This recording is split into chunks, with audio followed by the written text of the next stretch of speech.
Com muita alegria, estou aqui, professor Euclides, de novo, depois de uns dias sem postagem, porque tive que fazer algumas mudanças aqui em casa, algumas mudanças, questão de tecnologia mesmo, né? Então, estamos retomando as aulas e hoje vamos com a aula sobre o Evangelho de São Marcos, né? Nós vamos dividir em 3 lições, a primeira é sobre o autor, depois sobre os destinatários e depois sobre a mensagem. Então, espero que seja uma boa aula para vocês, essa é a primeira lição. Então, o autor do segundo evangelho, São Marcos. Marcos foi não foi um dos 12 apóstolos, ele era discípulo possivelmente de Pedro, que o tem, possivelmente foi ele que batizou. Pedro o chama de filho, na primeira carta de Pedro, capítulo 5, versículo 13. E São Marcos também foi companheiro de São Paulo. São Paulo, a primeira viagem missionária, isso nós vamos encontrar no texto de Atos,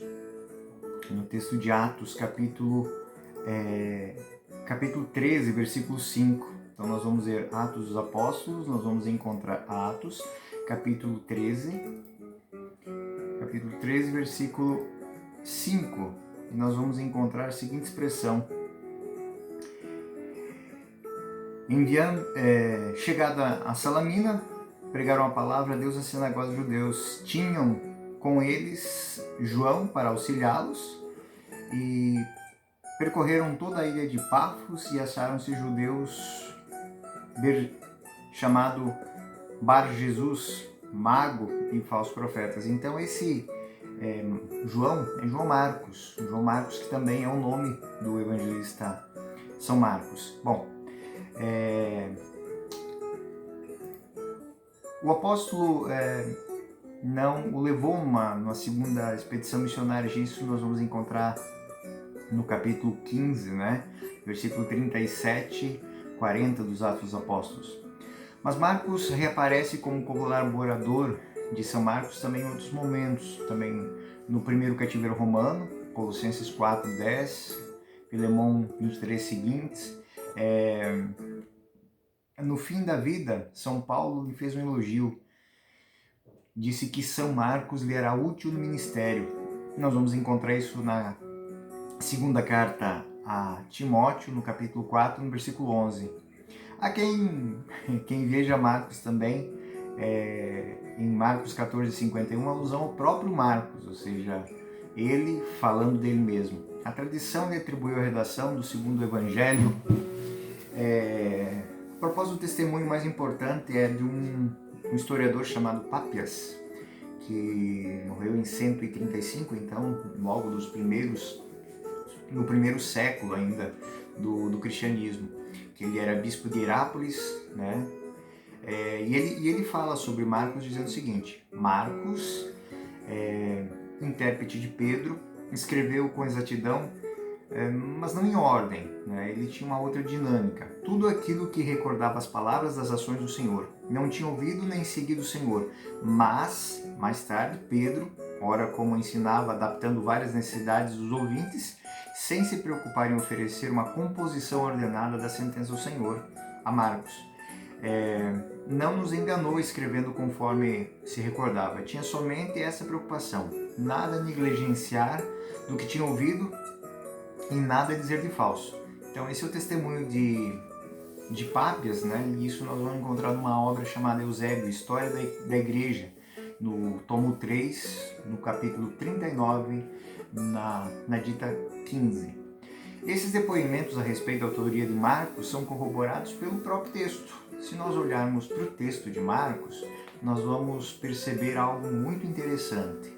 Por exemplo, os limites do Evangelho são exatamente os limites propostos pelo discurso de Pedro. Atos 1 e 2 e 10, 37. Desde o batismo ministrado por João até a glorificação de Jesus, sem colocar cenas da infância do Senhor, né? Nós vamos ver que o Evangelho de São Marcos, no capítulo 1, de 1 a 4, inicia, né? O Evangelho tem início assim meio que de repente, podemos dizer. Acho que a palavra mais aplicada é essa, né? E ele começa assim: princípio da boa nova de Jesus Cristo, Filho de Deus, conforme escrito pelo profeta Isaías: Eis que envio o meu anjo diante de ti, para preparar o caminho. Uma voz que clama no deserto: traçai o caminho do Senhor, aplainai as suas veredas. João Batista apareceu no deserto e pregava o batismo de conversão e de remissão aos pecados. E saíram para ir ter com ele toda a Judéia, toda Jerusalém, e eram batizados por ele no Rio de Jordão, e confessavam os seus pecados, né? E essa citação aqui está fundada em Malaquias, capítulo 3, e também em Isaías 40, versículo 3, ela é o início do Evangelho de São Marcos. Então, não tem toda aquela preparação que tem o Evangelho de Mateus, que traça a origem de Jesus, Filho de Deus, e nem, como vamos ver futuramente, o Evangelho de Lucas, que conta a história, a anunciação do anjo, toda a preparação, a preparação do último profeta, que é João Batista. Então, essa realidade é muito importante para a gente poder entender as peculiaridades de São Marcos. Então, os limites. Quando a gente fala dos limites de Pedro, quando foi que Pedro conheceu Jesus? Né? Não é anterior ao batismo. Ele, próprio Pedro, era discípulo de João. Então, ele parte de João e vai até a ascensão do Senhor. Então, esses são os limites determinados pelo próprio de quem São Marcos ouviu o Evangelho. Então, Pedro ocupa um lugar saliente dentro do Evangelho de São Marcos. Essa é uma outra marca, podemos dizer que o Evangelho fala de duas pessoas centralmente. Fala de Jesus, né? Jesus Cristo, o Filho de Deus, né? Então ele vai usar esse título, né? Jesus Cristo, Filho de Deus, né? Então, e Pedro. Marcos capítulo 1, versículo 29, 31, 36, nós vamos ver a seguinte expressão. No capítulo 1, no versículo 29, nós vamos escutar: Assim que saíram da sinagoga, dirigiam-se com Tiago, João, à casa de Simão e André. Simão é Pedro. Simão e Pedro. Também em Marcos, no capítulo 5, nós vamos encontrar citações sobre São Pedro. Nós vamos ver no capítulo 37, no versículo 37 do capítulo 5, a seguinte expressão: E não permitiu que ninguém os acompanhasse, senão Pedro, Tiago, João, irmão de Tiago. Então, ele dá uma ênfase grande. Então nós vamos ter outras citações, como Marcos 9, 2 a 6, Marcos 11, 21, Marcos 14. Eu não vou ler todos esses textos aqui para não deixar o vídeo muito grande e assim facilitar depois para vocês estudarem. Pedro é explicitamente nomeado em Marcos, enquanto nas passagens paralelas de Mateus e de Lucas ele é silenciado. Então o papel de Pedro em Marcos, ele é muito preponderante, né? Nós podemos comparar Mateus 21 com Marcos 11, 21. Em Mateus, nós não temos a citação falando de Pedro. Em Marcos, nós temos ela explicitamente. Então, vamos fazer uma comparação. Vamos pegar aqui o primeiro texto de Marcos, Marcos capítulo 11. Marcos capítulo 11, versículo 21. E lá está dito o seguinte: Pedro lembrou-se de que tinha passado na véspera e disse a Jesus: Olha, mestre, como secou a figueira que amaldiçoastes.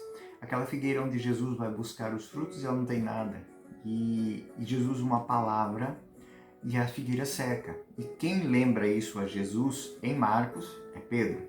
Agora, se nós pegarmos o mesmo texto, a mesma que no Evangelho de Mateus, nós vamos ver que esta situação não é semelhante. Em Mateus capítulo 21, né?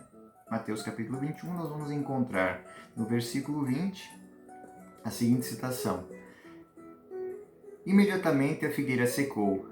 À vista disso, os discípulos ficaram estupefatos e disseram: Como ficou seca no instante a figueira? Então, aqui não diz, aqui diz que todos os discípulos se admiraram, no texto de Marcos. No outro dia, passando por ali, Pedro olhou e disse: Mestre, veja a figueira que amaldiçoastes como secou. E que assim, olhando para a gente, dentro de uma cronologia, lembrando que Mateus ele trata isso dentro de discursos, são discursos para mostrar o poder de Jesus, o poder que ele tem sobre a natureza, sobre os elementos. E Marcos não. Marcos é uma cronologia. Ele está contando a história para o seu discípulo. Então ele está contando a história e diz assim: no outro dia, depois que tinha acontecido tudo aquilo lá, passamos por ali e eu vi. Olhei para a figueira e aí chamei a atenção do mestre. Mestre, veja como está a figueira que amaldiçoaste. Então, para a gente entender, Marcos vai tratar das narrações com muita vivacidade. Vai tratar das narrações com muita simplicidade. Isso que é lindo. Eu posso dizer assim, o evangelho que, para quem não conhece, para quem nunca leu a palavra de Deus, a Sagrada Escritura, vocês podem indicar isso para suas crianças da catequese, para os jovens, enfim. O evangelho que retrata com mais tranquilidade, como se fosse uma cronologia, como se fosse uma história, é o evangelho de São Marcos. Por isso é o evangelho simples, né? Então ele foi feito para ser isso, ele foi feito para ser contado a pessoas que não eram judias, que não conheciam Jesus Cristo, que não conheciam a tradição de Israel. É uma história de alguém que encontra e quer contar a história de alguém muito importante. Alguém que não fazia parte daquela vida, mas vai fazer parte daquela vida a partir de agora. Então, nós vamos seguir. De um modo especial, Marcos também não esconde, né? As falhas de Pedro são salientadas, né? Isso denota de que Pedro mantém aquela postura de o mestre dizia, eu não entendia, eu fazia besteira. Ele deixa isso muito claro. Pedro, se Jesus é filho de Deus, Pedro quer ser um homem no Evangelho de São Marcos, um homem comum, um homem qualquer. Isso para salientar o quê? O Evangelho pode chegar a qualquer um, a qualquer pessoa. Você não precisa ser mestre, você não precisa ser doutor, você não precisa nada disso. Você pode ser um pescador, você pode ser um homem rude, você pode ser um homem simples. Jesus é crível, Jesus é compreensível a qualquer um. E é por isso que Pedro e Marcos não é um super-homem, é um homem qualquer, é um homem simples. Nos outros evangelhos nós não encontraríamos isso. Mateus porque não tinha isso como foco. O seu foco não era esse. Em Lucas, porque já existia a prerrogativa de que Pedro é o chefe dos apóstolos. Então, não se escreveria algo que denotasse contra. O evangelho de João é muito interessante porque isso é retomado. E João teve o contato com Marcos. Então, podemos dizer que o evangelho de Mateus em hebraico, o evangelho de Marcos, o evangelho de Lucas em grego, depois o evangelho de Mateus em grego, e esse tudo serve como ponto de fundamentação para a reflexão teológica que é o evangelho de São João. Então essa é a dinâmica. O evangelho de São Marcos também tem outra peculiaridade. Ele cita termos que um judeu não citaria. O judeu sabe que aquilo, o que significa a palavra Boanerges. Então, um judeu sabe que é Boanerges, entende o que é a palavra Talita Kum, entende o que é Efatá, e Abá, uma palavra tão conhecida. Então, o Evangelho de São Marcos, que não foi escrito para judeus, mas para gregos convertidos e sim, gentios, pessoas simples, né, de outras origens religiosas, de outras origens culturais, ele faz questão de, toda vez que ele cita Boanerges, por exemplo, os filhos do trovão, nós vamos encontrar isso em Marcos capítulo 3, versículo 17, Talita Kum, menina, levanta-te, ou filha, levanta-te, nós vamos encontrar isso em Marcos capítulo 5, versículo 11. Nós também temos aquela citação do Éfata, né?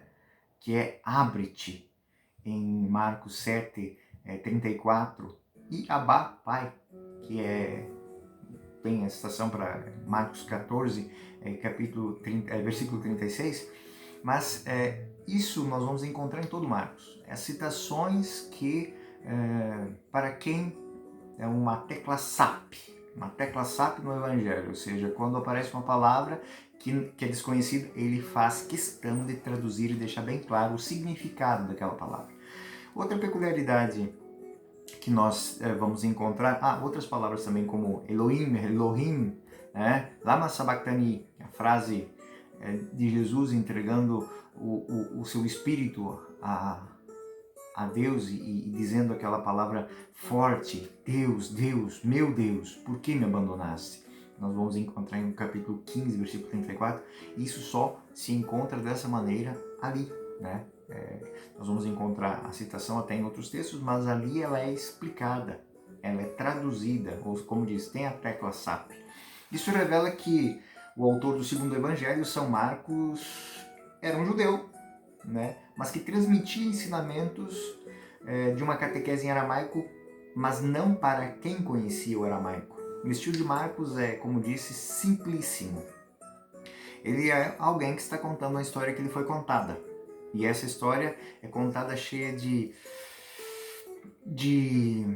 brilho, né? Frases fortes, frases bem postadas, né? Então, aqui termino essa minha primeira lição sobre o Evangelho de São Marcos. Então, o foco meu aqui foi dizer o seguinte: é um evangelho que tem os limites da pregação de Pedro, ou seja, do batismo, do encontro com João Batista à beira do Jordão, até a ascensão do Senhor. Então, Pedro não conhecia o período antes, né? Então, esse é o limite. Depois, Pedro é aquele que transmitiu para Marcos. Possivelmente foi alguém que o batizou. Pedro também tem influência Marcos também tem influência de São Paulo, por isso ele sabe exatamente quais são as catequeses específicas que devem ser. Há uma citação de que que São Paulo pede as cartas que foram escritas, os textos que foram escritos. Imagine, essas catequeses que tinham sido compiladas por Marcos, são muito importantes para a catequese de São Paulo. Então ele é útil no ministério. Útil por quê? Porque ele é um ouvinte, ele é um conhecedor das histórias de uma fonte segura. Essa fonte segura é Pedro, que é mostrado aqui com todo o rigor da sua humanidade, as suas glórias e os seus infortúnios, as suas fraquezas. Tudo é mostrado aqui. Tudo para dizer o quê? Esse homem conheceu Jesus, o Filho de Deus, do jeito que ele era, como um simples pescador do lago de Genezaré. Então, essa foi a nossa primeira lição sobre o Evangelho de São Marcos. Espero que você tenha gostado e até o próximo. Fiquem com Deus.